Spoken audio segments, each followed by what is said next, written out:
Hey everyone, welcome to another exciting edition of Words, Images, and Worlds. Delighted to be peering into the shelf and at the arrangement of, is it kaiju or keiju?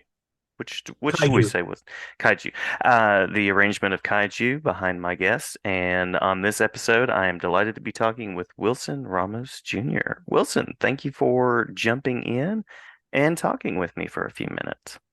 Sure. Thanks for having me. I'm always delighted when I get invited to these types of things. It's a lot of fun. Yeah, yeah, I try to have fun. I have a lot of fun with it. And I hope that comes through for folks out there as well.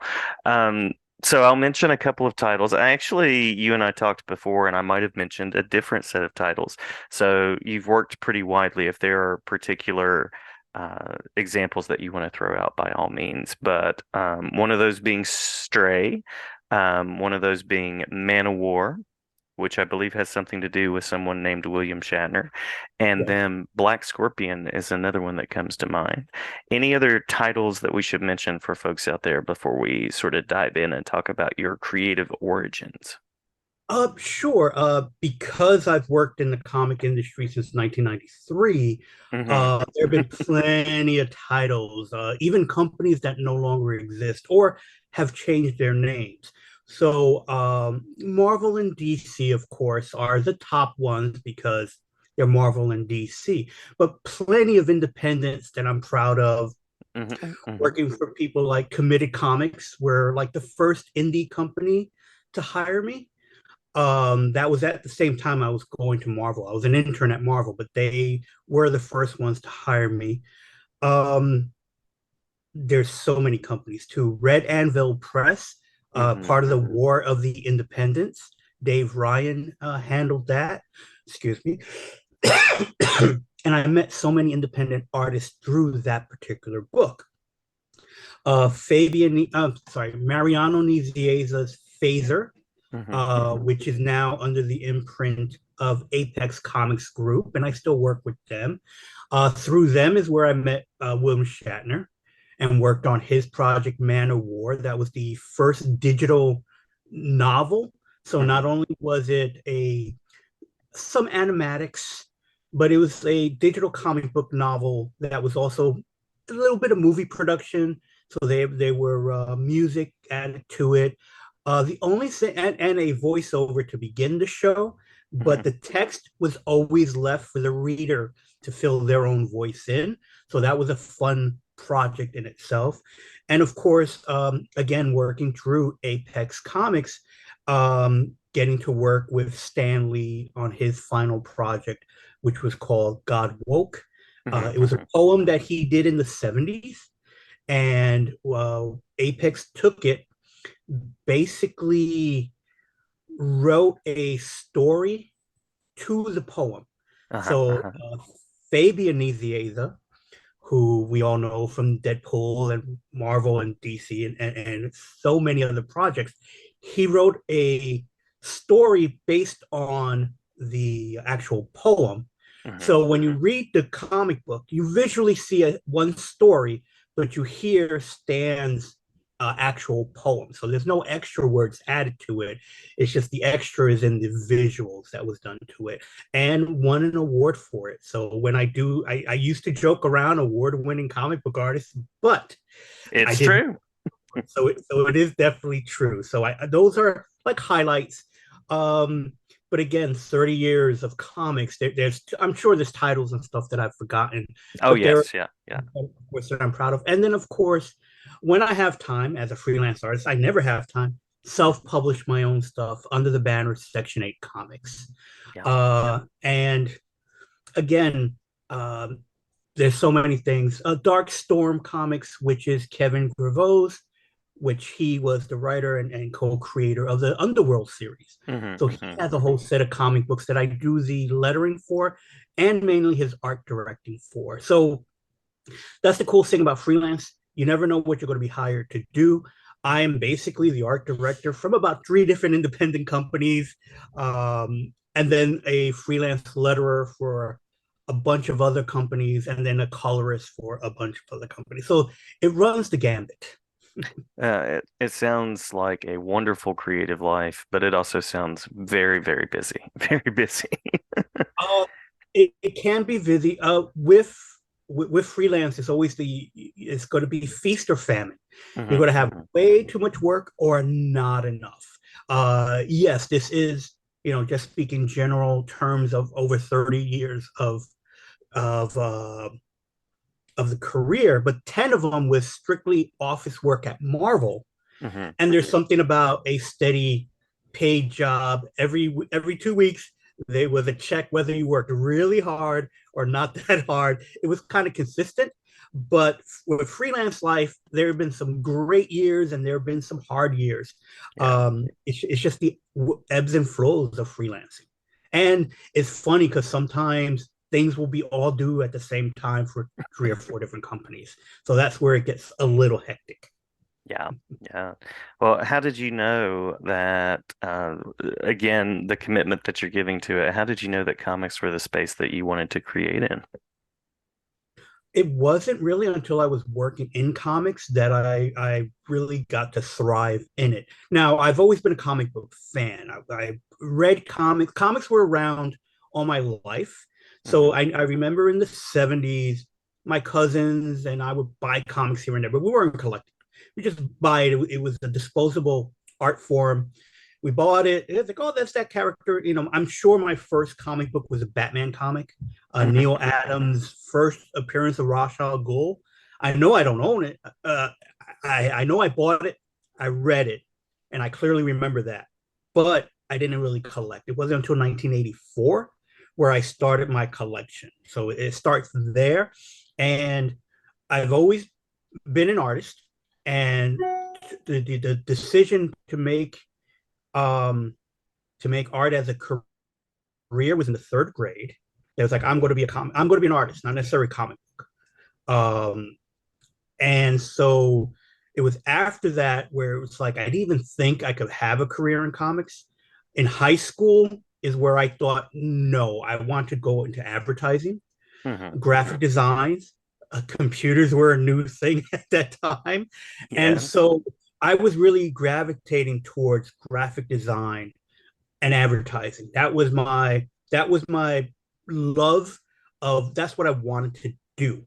Comics was always there, but I didn't think I was good enough to work in comics. Also, I was very naive in what work can be done in comics.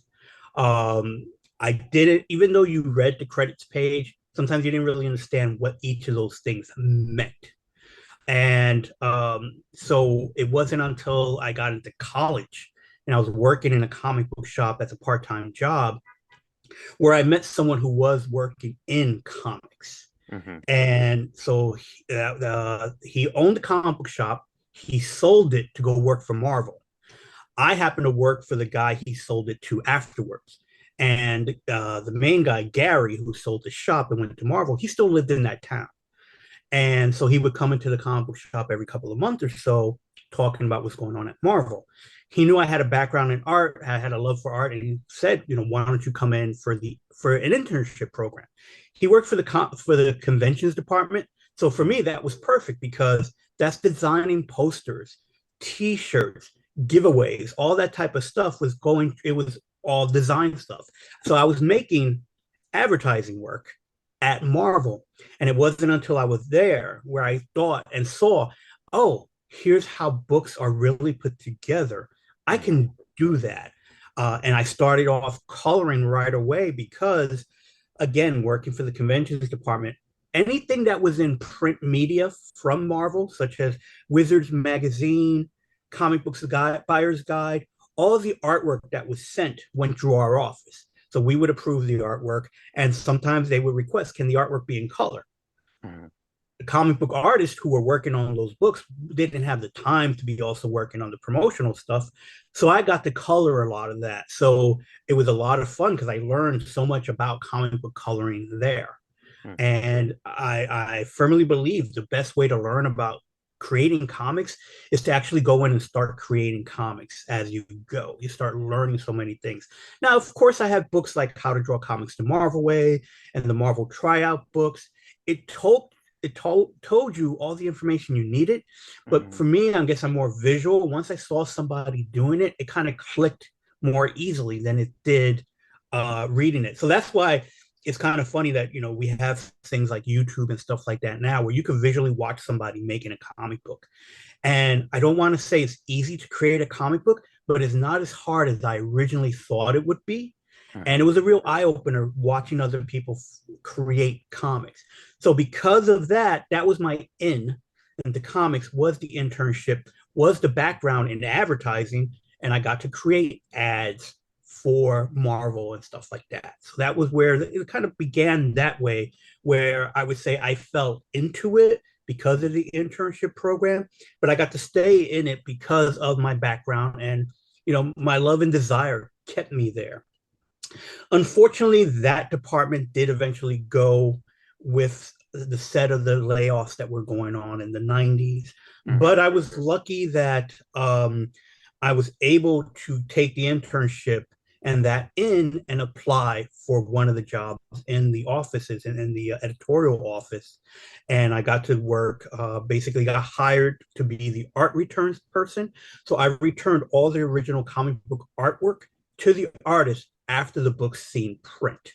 So it was a great job because I at that position, it was assistant editor was the title, was art returns, and I basically got to speak and interact with every comic book artist at the time from Marvel between 1994 till 2004 when I left. I basically was the art guy at the time. So that job gave me the ability to speak to every single comic book artist who was working for Marvel at the time, and whoever might have went over to DC, because I don't know if viewers really understand how small the comic book industry is.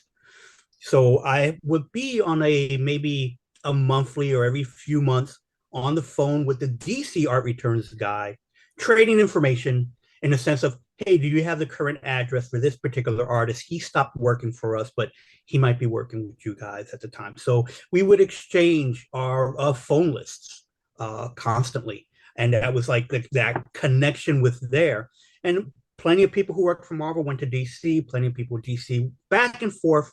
Even now, most of DC editorial was the 1997 editorial. So again, comic books, the world is tiny, especially mainstream comics. Yeah, yeah.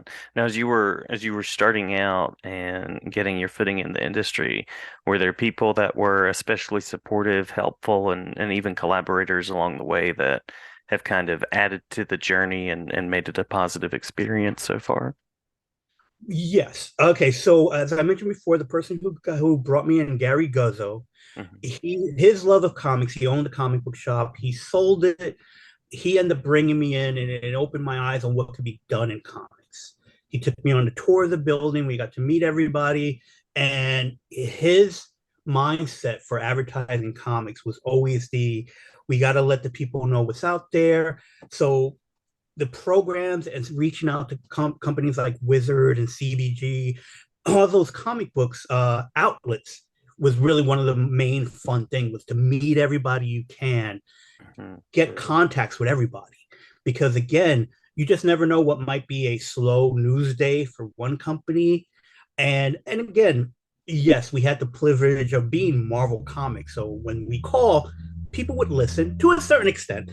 Hmm. Hmm. And so it opened up a lot of doors that way. And then talking to people in my career, one of the things that that I've talked about in the past was so many, especially the Silver Age comic book artists and the artists that would come into Marvel, were more than willing to teach you their trade.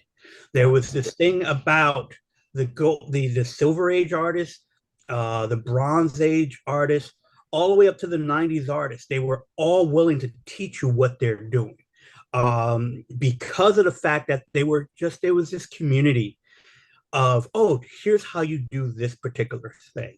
I remember being in the Chicago Comic Con as an intern, and I was we did a we did the convention, and we're kind of winding down for the day, packing stuff up, and there was some downtime, and I was sketching Spider-Man or something. And Sal Buscema, longtime comic book artist from the Silver Age up to that point, still working in the industry. I mean, he still does stuff now. Mhm. Longtime inker, penciler, Spider-Man, Hulk, you name it, he's worked on. And he's like, "Oh, do you draw comics as well?" It's like I'm learning how to do it. I did it a lot in high school. I'm getting back into it, but I'm not that good. And he's like, if you're just starting off, you're not supposed to be that good. You just got to keep doing it. Draw every day. Just keep drawing, and I guarantee you, in 5 years, you're going to look back and go, "Yeah, I'm better now than I was before." And I always kept that in mind.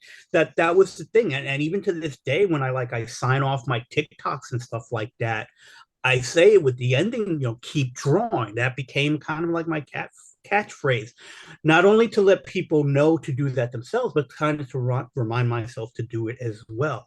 Mhm. Um, and by being in Marvel and hanging out in the bullpen and being part of the bullpen, it opened my eyes to so many things.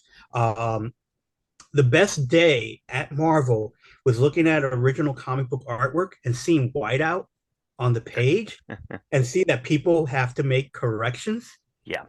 Blew my mind. Because again, when you have a comic book in hand, it's physical. You don't know what was done to make it. You Hmm. have no idea. It just looks perfect when you're looking at it and not realizing when you look at the original artwork to see all the stray marks and where it was cleaned up and stuff like that. It's like, oh, people do make mistakes. They use whiteout. They correct it. It is a process. It's a living thing with the artwork. Yeah. And again, and because being there, I had Marvel comic inkers teaching me how to ink. I had colorists teaching me how to color. I had, these people who've been working in the industry for so long teaching me the trade, and no gatekeeping. It was basically, oh, you want to learn this? Here's how you learn it. Hmm. Because there wasn't the mindset at that time of, I'm going to teach you, because I'm not worried that you're going to take away my job. Hmm. Hmm. There's not, that's that the mentality wasn't there at the time because they already have the job. So not only are you competing with the people around you, you're competing with the people who've been doing it for 20, 30 years. So there's Right. no real competition in that way. You're happy when there are more books being published, you get a chance to get in and do it. So yes, I even took my first lettering gig. I took that job before I even knew how to letter. I went back to the Marvel bullpen and I took a crash course on how to letter. And that was the thing I learned as a freelancer really quick. If you're offered the job, take the job and then figure out how to do it. Yeah. But yes, I had plenty of artists help me along the way and teach me.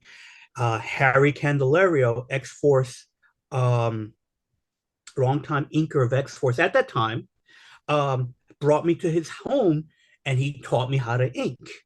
He Wow. was inking with a brush. I didn't really, I mean, he was inking with pens, and I didn't really grab it as well.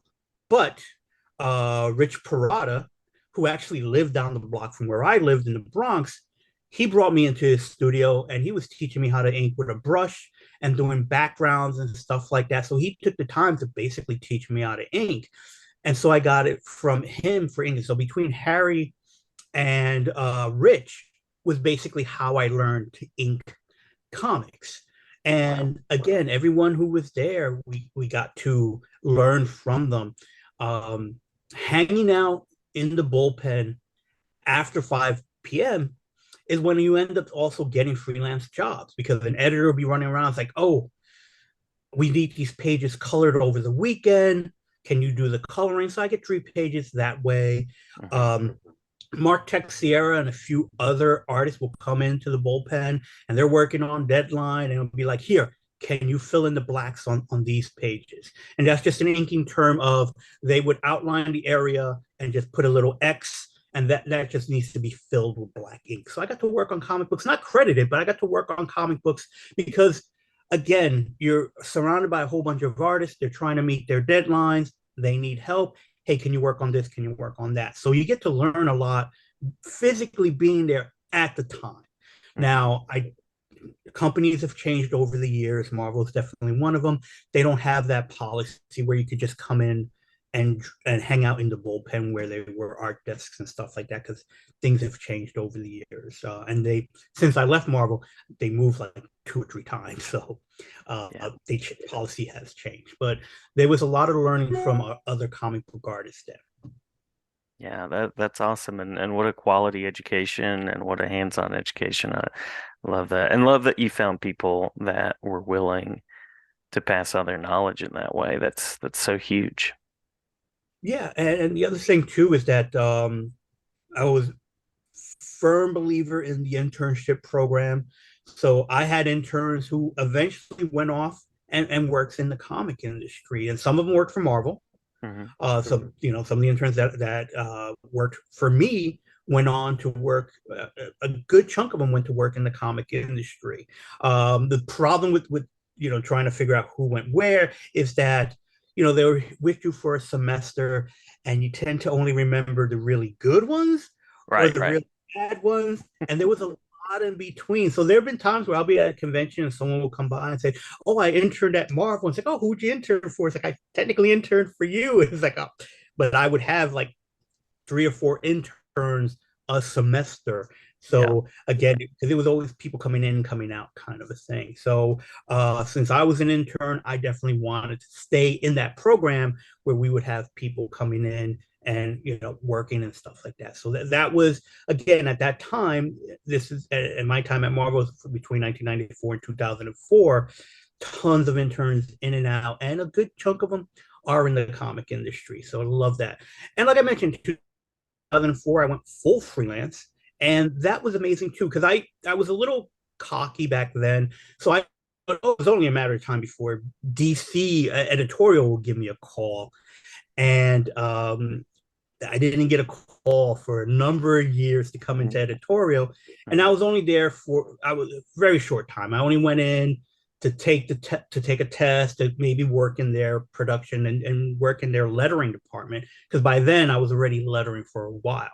So there was an office opening. I didn't get in, but I'm okay with that because about a year or two later they ended up moving to California, and I know I wouldn't have been one of the people to move to California. So but I still worked for DC because I tons of lettering for them through their CMX line, which Hmm. is their manga line. So I ended up working for the California offices through Wildstorm for a number of years, and that's where my career went to after Marvel was lettering, tons and tons of lettering. I still did coloring for Marvel for like their trade paperbacks and stuff like that. So recoloring, and that was fun because I had to make it look like it did back when those things original print. And you were limited. It was a 64 palette. That's all the colors we were allowed to use was those approved 64 colors. So I find it fascinating to, work in the current time in the computers and try to make it look like it did back in the 70s and 80s. So Yeah. a lot of fun. And yeah, different companies, different type of freelance work. Yeah. Yeah. Now, as a freelancer, are there particular types of stories or particular elements of stories that especially get you fired up about a project? Um, I tend to, as I gotten older, working on projects, because at first I took any project that showed up, Right, because right. again, you never know. But then you realize that I would have more fun, even though the projects may not have paid as much. I had more fun with them Hmm. because of either the freedom I got to do, like on we mentioned Stray. Hmm. Hmm. The cool thing about that it was that those were the early years of Stray's book. So even though there's a set look for certain characters, the world itself, and I was developing a particular style at the time that I was working for um, Action Labs, yeah, Action Lab Studios. I was kind of Hmm. developing a comic book style that helped me be quick with coloring. Plus, you had to be quick because they weren't paying all that much. Hmm. And the only reason why I did those books, it was because of Vito. It's Vito's project. And I knew Vito from when he was working at Jim Hanley's Comics.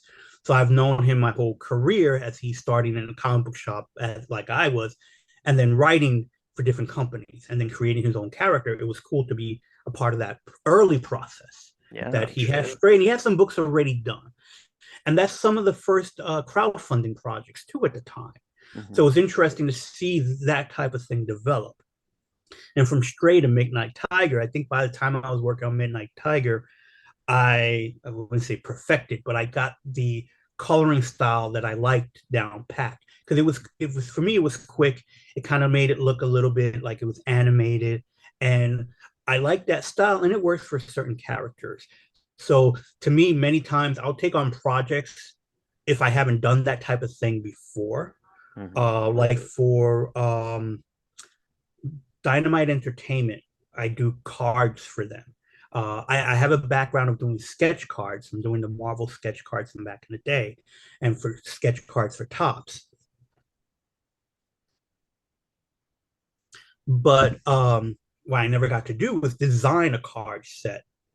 So I got to design the Fallout that was tying with the video game, the card set itself. So it was designing the cards, designing the packaging, stuff I never did before. So I Hmm. found that to be fascinating to do these cards that I've done one aspect of the card, but actually now to do the package design.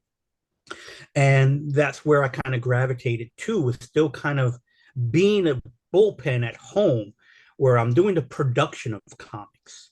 Hmm. So not only so that was the other thing that I did right after Marvel, was help other people put together their comic books, being the art director or a digital bullpen uh, going on that way. So I knew a lot of artists that can put the book together to a certain point, but Hmm. not know that last piece, how to create the PDFs for print.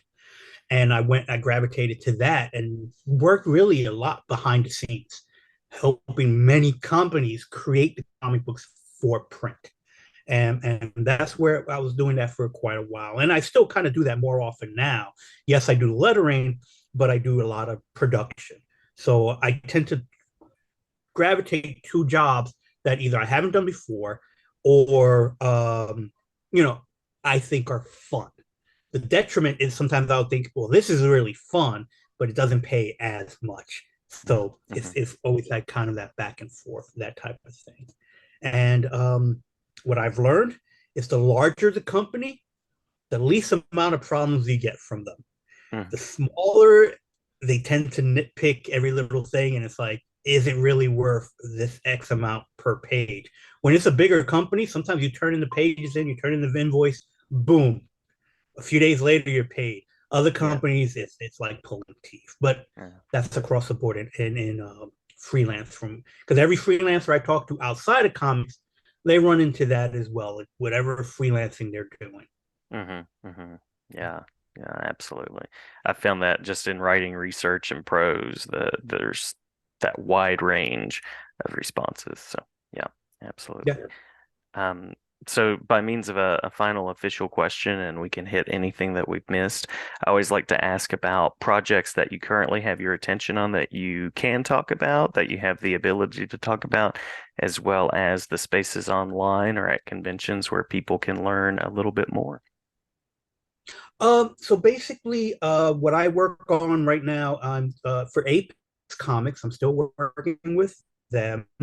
We just did a crowdfunding for Cosmic Avenger, which is based on the ColecoVision video game. Hmm. It never Hmm. had a comic book.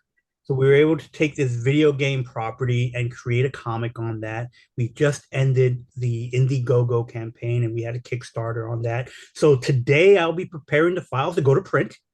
So we're really excited about that. I still do a lot of the lettering for paper cuts. So I do books like Loud House, Casa Grande, The Smurfs. So that's a lot of fun because these are some of the properties, especially Smurfs, I grew up with. So it's pretty cool to be working with them. Dark Storm Comics, which is Kevin Guerrero's company, we're setting up books for him, so he has a bunch of titles. And then my own, whenever I have the chance to work on it, Section 8 Comics. We are gearing up for this year to do a crowd fund for one of our books called Ninja Mouse. That was actually our first printed comic book that we did. It was part of the 24-hour comics that happened back, I think, 2005. The comic book in 24 hours, And I didn't win any prizes or anything like that, but it was really cool to be able to go to a comic book shop that hosted it and 24 hours drawing a comic book that you had to make up right there and then. Mhm. So it was a fun project. We printed it. It was our first comic book. And we decided, hey, let's do another one. Keep it in the tradition of the 24 hours, but not necessarily do it in 24 hours straight. It's just like, it's basically spending an hour on each part of it, spending an hour of spending an hour of penciling it, spending an hour of inking it, coloring it, that type of thing. So we're basically did that. We filmed it, and so we will start to release that, and we'll probably do a crowd fund for that. So that would be Section 8 Comics, and you can find that online on section8comics.com. Here's what the logo looks like, Very nice, very and nice, here's very nice. one of the books that I've done myself with my buddy Eric, who's the other person in the company, and we put out some stuff. And so this year, because of course COVID and stuff like that, at the time we stopped production of everything, so we're slowly gearing back to it. During the COVID lockdown would have been a perfect time to work on these books, but I was one of the few people who were not asked to put their pencils down and wait because of the way the structure for paper cuts were. I just continued working Mhm. through COVID. So I didn't get to like learn how to play the piano or guitar like other people did. I would, if I didn't have that work to do, I would have just sat down and just worked on my own stuff. But again, it's one of those things. It was a crazy time. Yeah. So yeah, so those are the things that I'm working on. Occasionally, I still get a call from like Committed Comics for coloring something, mostly covers, and that's those are the guys that basically keep me busy. Atlantic Studios, they put a book out called Fallen Star, so I'm Mhm. working on lettering on that. They also do a project called Paula Peril, if I'm pronouncing that correctly. It's a newspaper. It's a newspaper reporter that always gets herself into trouble, Mhm. and she doesn't have a Superman to save her. So very pulpy, a little bit of bondage, I guess you could say, because she always gets caught and tied up, but gets herself out. So they're finishing up their Kickstarter. They already funded. I turned in the pages a few days ago. So they're going to print with that too. So those are the projects I'm currently working on that I am allowed to talk about. And there's always projects here and there, especially for Apex, that we will be working on soon. So, and to find me on the internet, like I always say, connecting it to Kaiju, you can catch me in the drift under Ramos Kaiju or Ramos Comics. All I have social media all across the board with Ramos Comics as one word, and or and Section 8 Comics connects to everything as well. And of course, I'm on Facebook and all those other social medias. I do not make it hard for people to find me, especially editors who want to hire me. Um, because I always attribute with editors, you got to collect editors like Mhm. they're Pokemon, because you never know where they'll go to on their next job. One of the editors that I've had the longest, he went from Central Park Media doing manga there, and he hired me to do lettering. He went over to Tops. I ended up doing sketch cards for him at Tops. He went over to Random House back into manga, and he took everywhere he went. He kind of took me with him, and so that's the thing I always try to say is that you just never know who you're going to meet in the industry, where they're going to work, and they may hire you somewhere else. So always keep in touch with editors because again, comic industry is small. If you want to stay in publishing, you go there. And from publishing comics and working in comics, I got to work on comic books, cards, posters, Mhm. production stuff, a few movie stuff, toys. I got to work on comic books that were packaged with toys. And so I got a free set of toys from Altered Nation.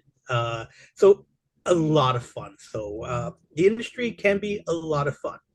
So keep at it, keep drawing, like I always say. So Mhm. that's my main thing. And again, social media, Apex Comics Group, um, Darkstorm Comics, and Committed Comics, and Section8Comics.com. All those guys I do work for. So definitely would, you can find my work there. Great, great. Well, I love that message of keep drawing, and I appreciate the time. I appreciate the conversation. Did we miss anything that you want to mention before we close out? Not that I can think of. I'm sure right afterwards it's like, oh, I should have mentioned this. Um, Apex Comics are we just finished the Indiegogo campaign and the Kickstarter campaign. So once those rewards are done, the next campaign would be up. I'm not too sure what's the next book. I think it may be a Steranko project or or it might be Phaser, maybe the next comic book. Mariano Nizieza's project, Phaser. And of course, we'll probably do, like I said, Section 8 Comics will do Ninja Mouse soon. Hmm. And so we'll make the announcement of that on our social medias or on our webpage itself. So Fantastic. that's what I can think of right now. All right. Well, thanks again, Wilson. Glad to have you back anytime and glad to be in touch. Yeah, definitely. I'll be more than happy to come on back. I had a great time, and I look forward to looking at your other interviews. I did mark it on my site to check them out. Oh, well, thank you. Thank you so much. And on that note, we will talk again soon. Wonderful. Thanks again for having me.